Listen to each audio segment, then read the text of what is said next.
নমস্কার। আজ ২১শে জুন বিশ্ব যোগা দিবস। আজকের এই বিশেষ দিনে আপনাদের সবাইকে আমার আন্তরিক শুভেচ্ছা জানাই। আজকে বিশ্বের প্রায় প্রতিটি দেশ আজকের দিনটিকে বিশেষ মর্যাদার সাথে পালন করছে। কোনো একটা নির্দিষ্ট তারিখে যখন কোনো একটা বিষয়কে উদযাপন করা হয় তখন তার গুরুত্ব অনেক গুণ বেড়ে যায়। আজকে আমরা একটা নির্মম সত্যকে সবাই মেনে নেব যে wealth without good health is meaningless.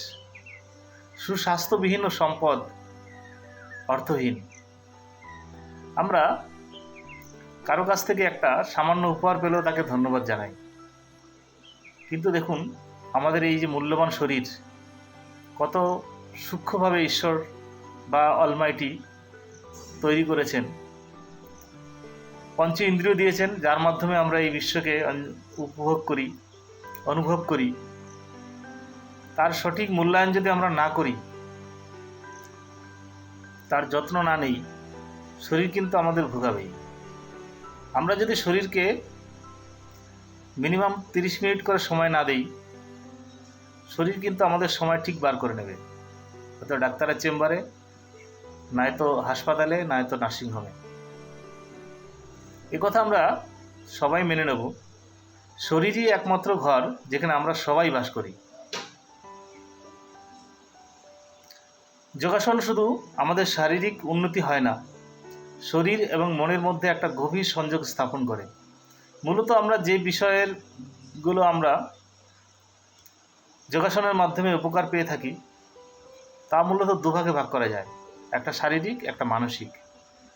শারীরিক যে বিষয়গুলো আমাদের সবথেকে উপকার পাই সেগুলো হচ্ছে মন আমাদের ভীষণ আনন্দিত থাকে, আমাদের বিভিন্ন ধরনের স্মৃতিশক্তিকে ধরে রাখতে সাহায্য করে, আমাদের মনের উদ্বেগ কমায়, স্লিপিং সাইকেলকে ঠিক করে, স্মৃতিশক্তি আমাদের খুব প্রখর হয়। সবথেকে বেশি ইম্পর্টেন্ট যে আমাদের বিভিন্ন যে খারাপ অভ্যাস সেগুলোকে ছাড়তে অনেক সাহায্য করে।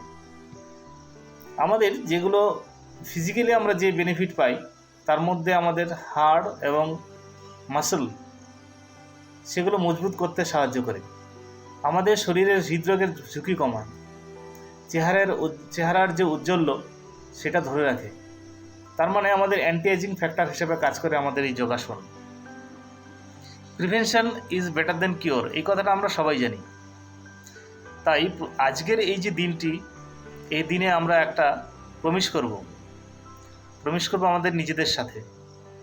নিজেকে প্রতিদিন 30 মিনিট সময় আমরা নিজের জন্য দেব। যোগাসন হবে আমাদের জীবনের একটা পার্ট।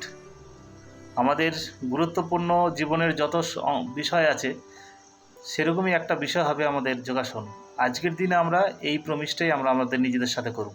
নমস্কার।